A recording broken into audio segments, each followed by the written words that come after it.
Hello दोस्तों, कैसे हो? आपका स्वागत है त्रिपान स्टडी सेंटर में। आज जो हम करने जा रहे हैं पॉलिटिकल साइंस के महत्वपूर्ण चैप्टर राजनीतिक विज्ञान की। ये चैप्टर जो है हर क्लास के हर बोर्ड के बच्चों के लिए अत्यंत महत्वपूर्ण है, जिनके सिलेबस में ये टॉपिक है। चलिए देखते हैं हमारा आज टॉपिक क्या है।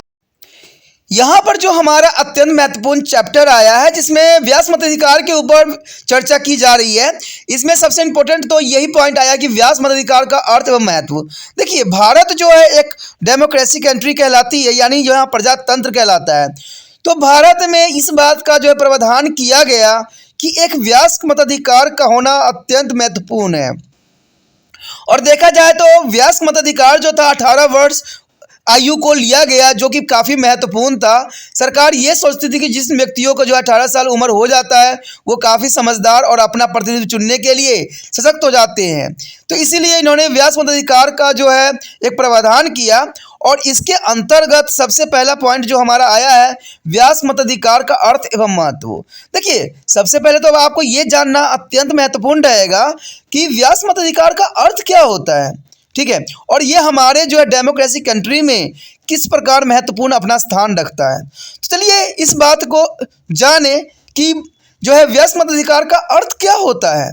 जनता द्वारा वोट डालने तथा अपने प्रतिनिधि चुनने के अधिकार को ही व्यास मताधिकार कहते हैं। यानी जनता द्वारा जो वोट डाली जाती है, ठीक है, और अपना प्रतिनिधि चुनते हैं, उसे व्यास मताधिकार कहते हैं। और वयस्क मताधिकार जो दिया जाता है जो 18 वर्ष आयु अपना पूरा कर चुका हो, ऐसे व्यक्तियों को जो है मत डालने का अधिकार प्रदान किया जाता है। जिसे अंग्रेजी में हम एडल्ट फ्रेंचाइज भी कहते हैं, या एडल्ट फ्रेंचाइज के नाम से जाना जाता है। फ्रेंचाइज शब्द की उत्पत्ति फ्रेंच भाषा की जो फ्रेक शब्द से हुई है, जिसका अर्थ होता है स्वतंत्र यानी फ्री। देखिए, व्यास मताधिकार का मतलब यही होता है मताधिकार, यानी अपना मत आप दे रहे हो वो भी स्वतंत्र रूप से। इस तरह जो मताधिकार का अर्थ स्वतंत्रपूर्वक अपने प्रतिनिधि का चुनाव करना होता है। यानी आप अपना जिसको भी प्रतिनिधि बनाना चाहते हो उसको जो है आप फ्री मन से उसको चुन सकते हो। यही नहीं, राजनीतिक समानता जनता का मूल सिद्धांत माना गया, और इसके लिए जरूरी है कि प्रत्येक व्यक्तियों के मत को सामान्य महत्व प्रदान किया जाए। यानी प्रत्येक व्यक्ति के जो है मत का सामान्य जो है महत्व देना अत्यंत महत्वपूर्ण है। यदि किसी व्यक्ति को से किसी विशेष समुदाय से संबंधित होने के नाते उसे मताधिकार से वंचित किया जाता है तो उसे जो है समानता के अधिकार का हनन होगा। तो बात तो सही है कि कोई व्यक्ति अगर मत देना चाहता है और उसको मत से वंचित किया जाता है तो ये समानता का अधिकार का हनन होता है। दूसरे शब्दों में, जनता की आत्मा तभी सुरक्षित रह सकती है जब तक कि जनता के बिना किसी भेदभाव, सामाजिक, आर्थिक, राजनीति के वोट डालने का अधिकार प्राप्त हो। तभी जो है हमारा भारत जो है गणतंत्र बन सकता है। तभी हमारा जो है सभी जनता को सुरक्षित भी निश्चित हो सकता है। क्योंकि देखिए, कहते हैं वोट डालने का जो अधिकार है, हमें जन्मसिद्ध अधिकार दिया जाता है कि हम जो है अपना प्रतिनिधि स्वयं ही चुने। ठीक है, और इसके लिए अगर कोई इसका हनन करता है तो इसका मतलब है कि आपका अधिकार का हनन हो रहा है। नागरिकों द्वारा अपने मताधिकार का प्रयोग करने तथा अपनी पसंद की सरकार का चुनाव करने की प्रणाली को जो है चुनाव कहा जाता है। प्रतिनिधियों के चुनाव के संबंध में यह भी विधान बनाई गई है कि संसद तथा विधान मंडलों के प्रतिनिधियों की चुनाव प्रक्रिया एक निश्चित समय तक ही लागू रहती है, जिसके द्वारा जनता की शक्तियों का महत्व और नीतियों की निर्धारण में उसकी जो है हिस्सेदारी बनाए रखने की कोशिश भी किया जाता है। यहाँ पर हमारे समक्ष जो है सार्वभौमिक व्यास मताधिकार। देखिए, सार्वभौमिक व्यास मताधिकार अत्यंत महत्वपूर्ण टॉपिक माना जाता है, क्योंकि इसमें हमें बहुत कुछ जानने को मिलेगा। देखिए, कहते हैं अगर वोट देने का अधिकार अगर हमारे देश में जो है व्यास मताधिकार के रूप में दिया गया है तो इसका अपना एक विशेष महत्व है।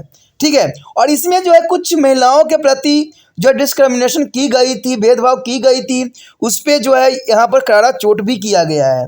कहते हैं सार्वभौमिक व्यास मताधिकार का अर्थ यही है कि हर व्यास महिला या पुरुष को बिना किसी भेदभाव को वोट डालने का अधिकार प्रदान करना। तो यहाँ पर आप समझ गए होंगे सार्वभौमिक का मतलब यही होता है, सब मतलब कि कोई भी व्यास हो, चाहे वो पुरुष हो चाहे स्त्री हो, दोनों को जो है वोट डालने का अधिकार प्रदान है। ठीक है, इस प्रणाली के अधीन एक जो है निर्धारित आयु के पश्चात व्यक्तियों को वोट डालने का अधिकार प्राप्त होता है। यानी इसके रिगार्डिंग अगर देखा जाए सार्वभौमिक व्यास मताधिकार के, तो कहते हैं एक निश्चित आयु होती है जहां पर जो है वोट देने का अधिकार प्राप्त होता है। व्यास मताधिकार ने धीरे धीरे स्वयं ही एक सामूहिक कानून का रूप ले लिया और शुरू में वोट डालने का अधिकार सिर्फ उन्हीं लोगों को प्राप्त था जिसके पास या तो अचल संपत्ति हुआ करती थी अथवा जो सरकार को कर देते थे।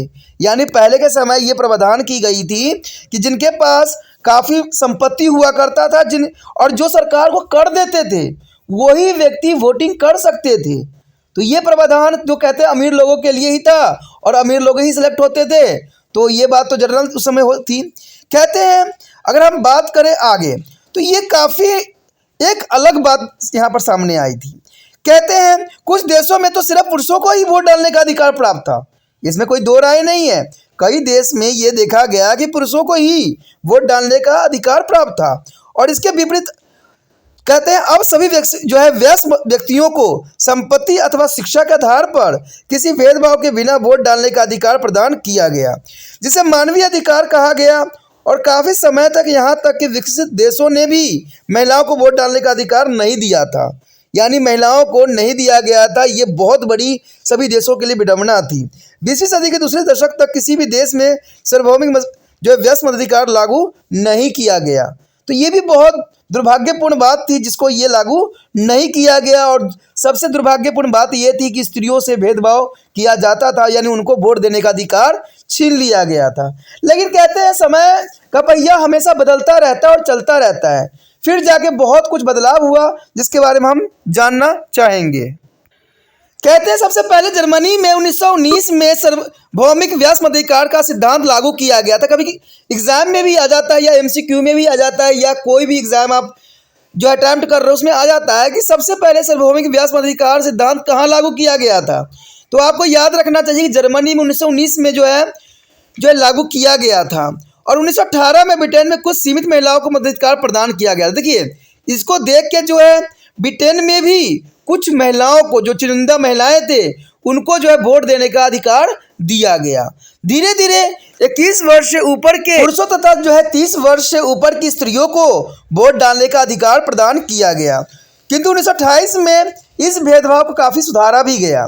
और कहते हैं 1936 में जो सोवियत संघ में जो है सार्वभौमिक वयस्क मताधिकार के सिद्धांत को लागू भी किया गया। यानी देखा जाए 1926 में जो है सोवियत संघ ने भी सार्वभौमिक वयस्क मताधिकार को सिद्धांत को लागू किया। किंतु यह आश्चर्य की बात है कि लगातार उदारता और बराबरी के नारे लगाने वाला फ्रांस जो 1945 तक अपने नागरिकों के लिए वयस्क मताधिकार के सिद्धांत का विरोध करता रहा।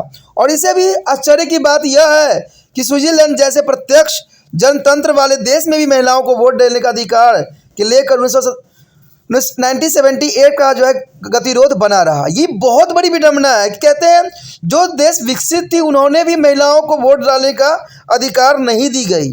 तो इसमें बहुत बड़ी बात जो है निहित रहेगी। इस सब की तुलना में भारत में 1950 में जब संविधान लागू किया गया तभी से जो है वयस्क मताधिकार व्यवहार अपना लिया गया, क्योंकि भारत को पता था कि जब तक कहते हैं ना कि जिंदगी के जो पहिए हैं दो से ही चलते हैं, पुरुष और स्त्री। कहते हैं दोनों को जब तक सामान्य दर्जा नहीं दिया जाएगा हमारा समाज जो है आगे प्रफुल्लित नहीं होगा। इसलिए भारत के जो महान थिंकनर थे उन्होंने इस बात को बहुत समझा और जोर दिया कि महिला को भी उतना ही अधिकार देना उचित रहेगा जितना कि जो पुरुष को प्राप्त है। उसके पश्चात है मताधिकार की आयु। देखिए अलग अलग देशों में वोट डालने का अलग अलग आयु निर्धारित की गई है। डेनमार्क और जापान में 25 वर्ष से ऊपर का व्यक्ति ही वोट डाल सकता है, जबकि नॉर्वे में यह आयु 23 वर्ष की गई है। लेकिन ग्रेट ब्रिटेन में, अमेरिका और सोवियत संघ में यह आयु 18 वर्ष निर्धारित की गई है। हमारे देश में भी अब वोट डालने के लिए न्यूनतम आयु 18 वर्ष निर्धारित कर दी गई है और इस प्रकार वे सभी स्त्री पुरुष जिनकी आयु 18 वर्ष है बिना किसी भेदभाव को वोट डालने का अधिकार प्राप्त है। मताधिकार का प्रयोग करने के लिए निम्न जो है योग्यताओं का होना अत्यंत महत्वपूर्ण है। वो भारत का सबसे पहले तो होना नागरिक होना चाहिए, वो 18 वर्ष की आयु पूरा कर चुका हो और वो मानसिक रूप से स्वस्थ हो या उस पर किसी प्रकार का जो न्यायालय द्वारा कोई कदम न चलाया गया हो। तो इस तरह से जो है वही व्यक्ति जो वोट दे सकता है, जो ये सारी बातों को जो है उसको मिल रहा हो अधिकार। यहाँ जो हमारे समक्ष आया है इम्पोर्टेंट टॉपिक, प्रतिनिधित्व की प्रणाली। आखिर प्रतिनिधित्व की प्रणाली होती क्या है और इसका क्या है सार्वभौमिक वयस्क मताधिकार में इसका स्थान। तो कहते हैं ये बहुत बात जो जानना बहुत काफ़ी रोचक रहेगा और समझ भी रहेगी कि आखिर प्रतिनिधित्व की प्रणाली क्या हमें बताने की कोशिश करता है। अगर यदि हम बात करें सार्वभौमिक व्यस्क मताधिकार, कहते हैं सभी नागरिकों को उनके राज्य के शासन में शामिल होने का अवसर देता है और वो अपना प्रतिनिधित्व भी चुनते हैं जो इन लोगों के अधिकार की रक्षा भी करते हैं। यानी कोई भी प्रतिनिधित्व अगर आप चुनते हो तो उसका एक ही कर्तव्य होता है कि वो नागरिकों का जो है अधिकार को जो है सुरक्षित मुहैया कराए। प्रतिनिधित्व के चुनाव के दो प्रमुख प्रकार होते हैं, एक तो होते हैं क्षेत्रीय और एक होते हैं कार्यकारी प्रतिनिधित्व। यानी दो चीज़ें काफ़ी इंपॉर्टेंट यहाँ मान्यता रखता है। यहाँ पर अगर हम बात करें क्षेत्रीय प्रतिनिधित्व की तो ये बात साफ जाहिर हो जाता है कि अधिकांश जो है लोकतांत्रिक देशों में प्रतिनिधित्व चुनने का ये सबसे लोकप्रिय तरीका माना गया है और इसके अंतर्गत किसी भी क्षेत्र के विशेष के मतदाता अपने प्रतिनिधित्व चुनने के लिए मत भी डाल सकते हैं। निर्वाचन के लिए जो है संपूर्ण देश को क्षेत्रीय इकाई में बांटा भी जा सकता है तथा प्रत्येक निर्वाचन क्षेत्र को एक प्रतिनिधित्व भी चुना जा सकता है। संपूर्ण जनसंख्या को निर्वाचन क्षेत्र में बांटा गया है जिसमें लगभग बराबर मतदाता होते हैं। तो ये इसमें बहुत काफ़ी इंपॉर्टेंट बात है कि संपूर्ण जनसंख्या के निर्वाचन क्षेत्र में बांटा जाता है जिसमें लगभग बराबर मतदाता होते हैं। यहाँ जो अगला टॉपिक है कार्यकारी प्रतिनिधित्व, देखिए इसमें यही बात सामने आता है कि कार्यकारी प्रतिनिधित्व होती क्या है और उसका क्या अर्थ होता है। तो साधारण शब्दों में जानना चाहेंगे तो इसका यही मतलब होता है, कार्यकारी प्रतिनिधित्व का अर्थ यही निकलता है कि विभिन्न व्यवसायिक समूह के प्रतिनिधित्वों का चुनाव, जैसे कि औद्योगिक कर्मचारी हो गया, व्यापार जगत हो गया, वकील हो गया, अध्यापक हो गया, ट्रांसपोर्ट आदि। इस प्रकार जो है वर्ग विशेष से संबंधित लोगों के अलग अलग विविध इकाई बनाई जाती है। उदाहरणतः अध्यापकों का एक निर्वाचन क्षेत्र हो सकता है जो अपना प्रतिनिधि चुनते हों।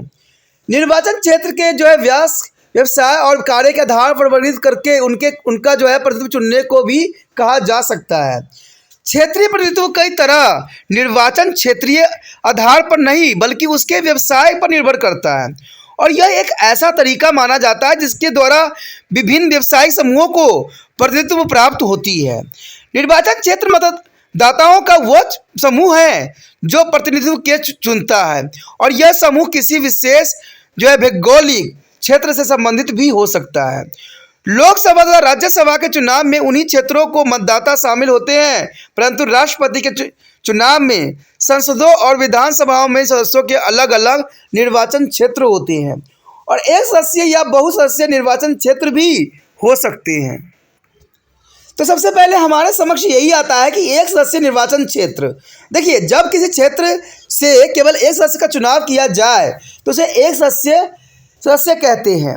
यानी लोकसभा चुनाव में संपूर्ण भारत को जो है 543 इकाई में बांटा गया है और इन 543 क्षेत्रों में से प्रत्येक राज्य के केंद्र शासित प्रदेशों में निश्चित इकाई होती है और एक सदस्यीय विधायक इकाई की प्रणाली को भारत, ब्रिटेन, अमेरिका, कनाडा, रूस, ऑस्ट्रेलिया, नेपाल, पाकिस्तान में अपनाया गया है।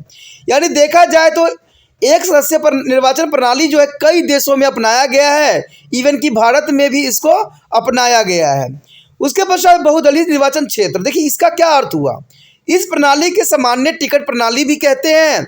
जब किसी निर्वाचन क्षेत्र में एक से अधिक सदस्य चुने जाते हैं उसे बहुसदस्यीय निर्वाचन क्षेत्र कहा जाता है और इस प्रकार की प्रणाली स्विट्जरलैंड, डेनमार्क, स्वीडन और इटली में अपनाई गई है। इस प्रणाली में संपूर्ण देश को विशाल निर्वाचन क्षेत्र में बांटा जाता है और प्रत्येक इकाई से कई प्रतिनिधित्व को चुन लिया जाता है। राजनीतिक दलों को किसी भी निर्वाचन क्षेत्र से प्राप्त मतों के आधार पर सीटें मिलती है। कहते हैं बहुसदस्यीय प्रणाली में अनुपातिक प्रतिनिधित्व अपनाया जाता है और निर्वाचन होने के लिए प्रत्याशी का निर्धारण मत प्राप्त करने होते हैं।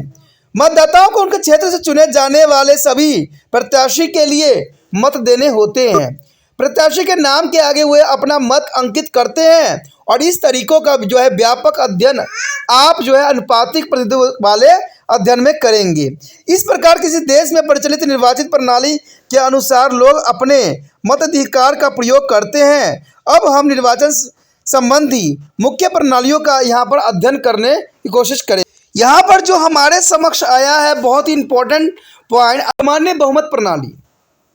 सामान्य बहुमत प्रणाली के अंतर्गत किसी एक सदस्य निर्वाचन क्षेत्र में सबसे अधिक मत प्राप्त करने वाले प्रत्याशी को निर्वाचित घोषित किया जाता है। क्योंकि भारत में देखने को मिलता है कि जिस व्यक्ति को सबसे अधिक मत मिलता है वही निर्वाचित घोषित भी होती है। कई बार इस प्रणाली में बहुकोणीय मुकाबला भी हो जाता है यदि प्रत्याशी एक से अधिक हो तो। ऐसे भी कई उदाहरण हैं जहां 4, 5 या उससे भी अधिक प्रत्याशी होते हैं। इस स्थिति में संपूर्ण मतों के 50% से कम मत प्राप्त करने वाले प्रत्याशी विजय होता है। भारत में आम चुनाव में ऐसा ही देखने को मिलता है। सामान्य बहुमत प्रणाली जो है ब्रिटेन में भी है, अमेरिका में भी है, कनाडा और अन्य देशों में भी प्रचलित है। यानी भारत ने भी उन लोगों से ही जो है अपना लिया है। इस प्रणाली को हम फास्ट द पोस्ट सिस्टम भी कहते हैं और हमारी लोकसभा और राज्यसभा के सदस्य इसी प्रणाली से चुने जाते हैं। यहाँ पर जो हमारे समक्ष आया है बहुत ही इम्पोर्टेंट पॉइंट, अनुपातिक प्रतिनिधित्व प्रणाली। आखिर अनुपातिक प्रतिनिधित्व प्रणाली होती क्या है और इसका क्या हमारे जो है फ्रेंचाइजी में इसका क्या इंपॉर्टेंट है, ठीक है, अडल्ट फ्रेंचाइजी में इसका क्या महत्व रखता है।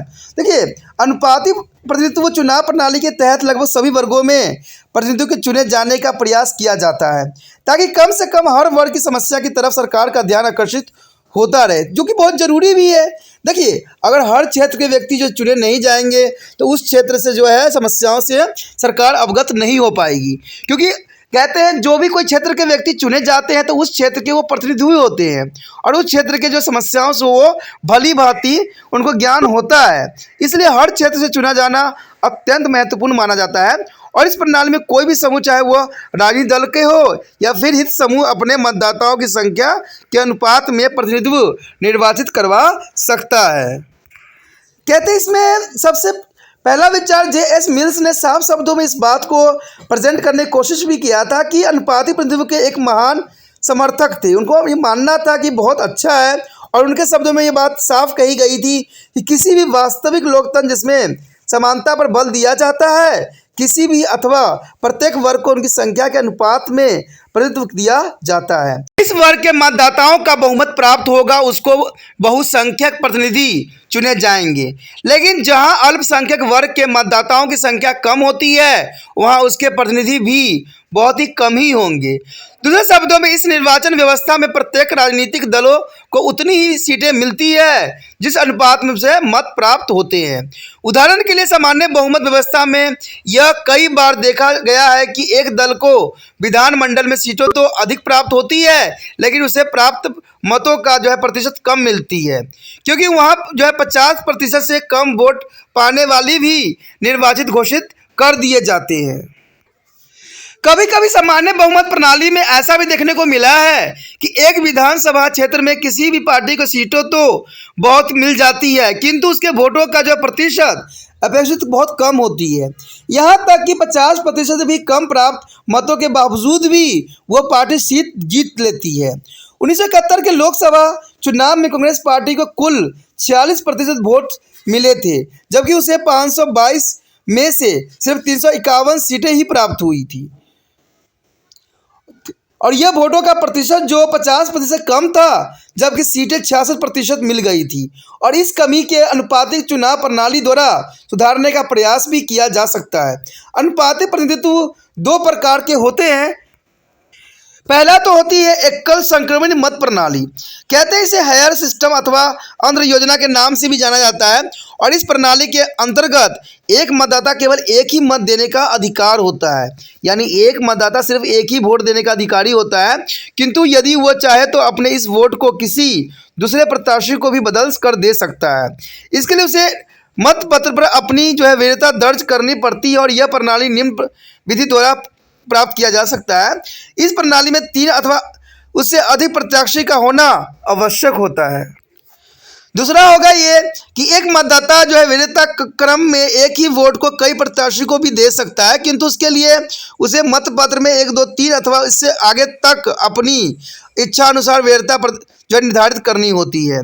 मतदाता अपनी सभी वैधता एक ही प्रत्याशी के आगे नहीं लिख सकता है। उसके पश्चात हमारा अगला पॉइंट है घ है, जिसमें वैधता क्रम में सबसे ऊपर आने वाली प्रत्याशी को ही उसका जो है वोट मिलता है, किंतु यदि किसी स्थिति में 2 प्रत्याशी बराबर मत प्राप्त कर लेते हैं तब तो ऐसी स्थिति में प्रत्याशी को वोटा जो होता है कोटा निर्धारित करती है, यानी कोटा से किया जाता है। उस कोटे के आधार पर जिसकी वैधता सबसे पहले आती है उसे वोट मिल जाता है। कोटा अगर निम्नलिखित सूत्र द्वारा निर्धारित की जा सकती है, जैसे कि कोटा है और आप देखोगे डाले गए कुल मतों की संख्या +1, कुल जो है कुल संख्याओं की संख्या +1। तो इसमें अगर आप देखोगे तो कोटा के रिगार्डिंग जो होगा डाले गए कुल मतों की संख्या बटा कुल सीटों की संख्या +1। तो +1 नीचे लेना है और उसके बाद जो है इसको +1 ऊपर रखना है। मान लीजिए किसी चुनाव में कुल प्रत्याशियों की संख्या 3 है और कुल डाले गए मतों की संख्या जो है 20,000 है, तो कोटा क्या होगी? देखिए कोटा क्या होगा, ऊपर हमने 20,000 ले लिया और नीचे जो है 3 + 1 ले लिया, यानी टोटल कितना हो गया 4। 4 से हमने इसको डिवाइड किया, कितना आया? ठीक है, यहाँ पर कितना आ गया देख लो, यहाँ पर आ गया 5,000। लेकिन 5,000 में हमने एक प्लस भी तो करना है, तो एक प्लस करके हमने 5,000 एक वोट कर दिया। तो कभी कभी यदि कोई प्रत्याशी उस कोटे को नहीं पहुंच पाते हैं तो उस कोटे को खाली से छोड़ दिया जाता है और चुनाव की यह प्रणाली जो है राज्यसभा के प्रतिनिधियों के चुनाव के लिए अपनाई जाती है। और यही प्रणाली भारत के राष्ट्रपति के चुनाव में भी अपनाई जाती है, जिसके बारे में हमने पहले भी चर्चा कर चुके हैं।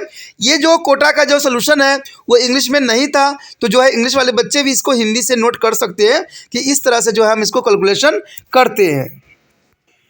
उसके पश्चात हमारे समक्ष है सीमित मत व्यवस्था। कहते हैं यह व्यवस्था अनुपातिक प्रतिनिधित्व की एक अन्य पद्धति है और इस व्यवस्था के अंतर्गत बहुत सदस्य निर्वाचन क्षेत्र आते हैं।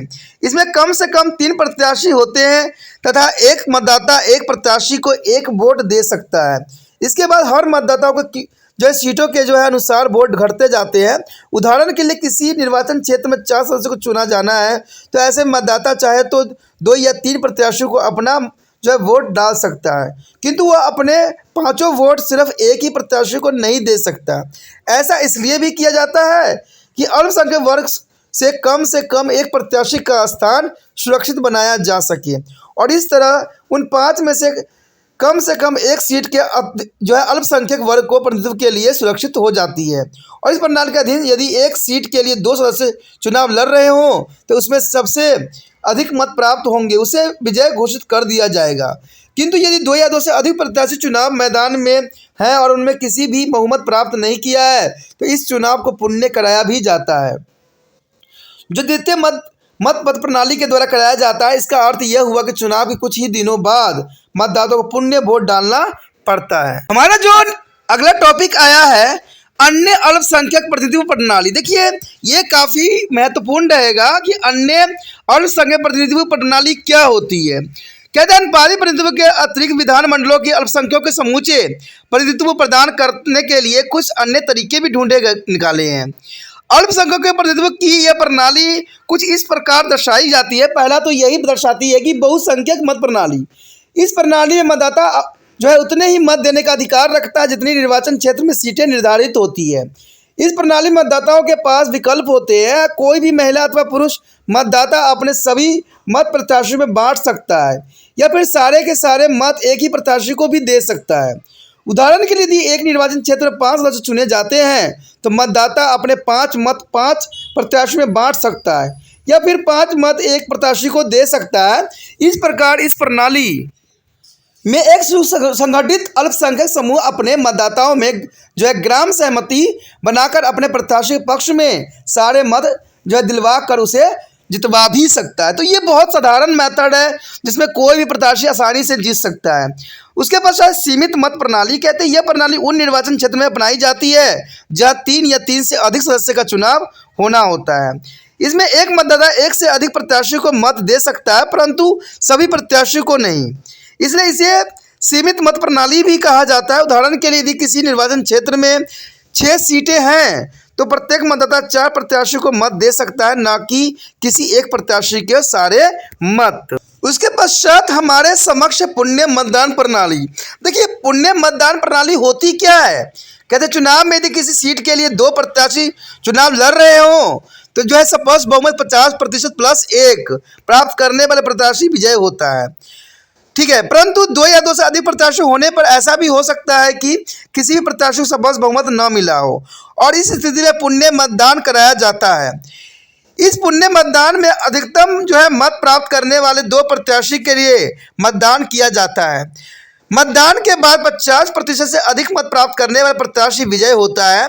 उदाहरण के लिए अगर एक बात देखें, यदि किसी विधानसभा सीट के लिए 3 प्रत्याशी चुनाव लड़ रहे थे और इसमें कुल जो सीट थी जो वोट डालने वाली थी वो थी 12,000 वोट डालने थी, प्रत्याशी ए को जो है 5,000 वोट मिला है, प्रत्याशी बी को 4,000 मिला है, प्रत्याशी सी को 3,000 वोट मिले हैं। तो इस स्थिति में किसी प्रत्याशी को स्पष्ट बहुमत प्राप्त नहीं हुआ है, जो कि 6,001 था। वोट नहीं मिल पाया है। अंततः पुण्य जो है मतदान अवश्य हो जाता है। प्रत्याशी सी जिसे सबसे कम वोट मिलते हैं को अलग करके प्रत्याशी ए और बी के दोनों मतदान कराया जाता है। यदि पुण्य मतदान में बी को अधिक मत मिलते हैं तो वह विजय होता है। यह प्रणाली फ्रांस में राष्ट्रपति और राष्ट्रीय सभा के निर्वाचन के लिए उपयुक्त किया जाता है, जो कि काफ़ी मानने में इम्पोर्टेंट भी रहता है और वहाँ पर मतदान करने की प्रणाली भी है। तो इसी के साथ जो है हमारा व्यास मताधिकार जो थी चैप्टर काफ़ी इंपॉर्टेंट था, तो उसको समझा भी होगा, सोचा भी होगा और जाना भी होगा। ये काफ़ी इंपॉर्टेंट था। ठीक है, इसी के साथ हमारा चैप्टर जो है ख़त्म हो जाता है। आगे का चैप्टर अत्यंत महत्वपूर्ण रहेगा। अगर आपको अच्छा लगा तो लाइक से सब्सक्राइब जरूर कीजिए। इसमें दो बातें इंपॉर्टेंट होती है। पहला तो ये कि ये वीडियो जितना हो सके दूसरे बच्चों तक भी पहुँचाने के लिए आपको अग्रसर होना है। और दूसरी बात इंपॉर्टेंट ये रहता है कि अगर पहली बार वीडियो देख रहे थे तो चैनल को सब्सक्राइब करके रखना ही आपके लिए इंपॉर्टेंट रहेगा, क्योंकि अगर आप चैनल को दोबारा देखना चाहोगे और यूट्यूब पर सर्च करोगे तिरपान स्टडी सेंटर तो आ तो बेशकली जाएगा, लेकिन वहाँ पर जो है यूट्यूब जो है नाम वहाँ गलत कर देगा, तिरपान की जगह त्रिपुरा कर देगा, जो रिसर्च में नहीं आ पाएगा, तो आप कन्फ्यूज़ हो जाओगे। इसलिए साथ जो है चैनल को सब्सक्राइब करके रख लेने में ही भलाई है। अगर आप चैनल को सब्सक्राइब करोगे तो इससे जो भी आप टॉपिक देखना चाहोगे इसके मेन लिंक पे आपको मिल जाएगा, जहाँ पर आपको हर एक वीडियो जो है आसानी से उपलब्ध रहेगा। इसमें जो भी वीडियो आपके लिए फ़ायदेमंद होगा उसको देख के समझ के जो है आप एग्ज़ाम में अच्छे अंक प्राप्त करने के लिए अग्रसर हो सकते हो।